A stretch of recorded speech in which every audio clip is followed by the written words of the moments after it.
I'm Monica Paolini with Senza, Fili, and I just finished moderating a session of multi-vendor Open RAN at Fuse 24, and it was an interesting one. Because see, at Fuse, you can not just talk about Open RAN, but you talk about specific issues with people that have been working on it forever. So it was really interesting to talk about, you have multi-vendors, it's an opportunity, but obviously you don't want to maximize. You can have any number of vendors, but how many do you want? How should you go about it?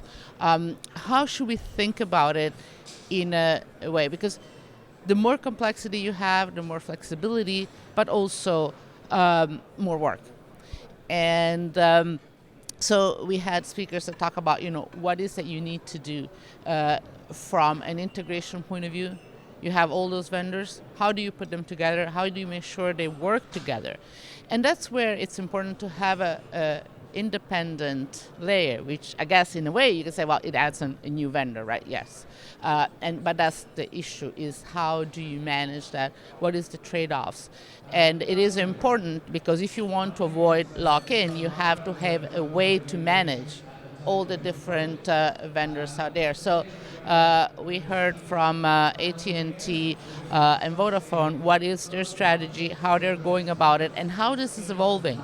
Because initially you might have a single vendor, CUDU vendor, but then you're going to have more.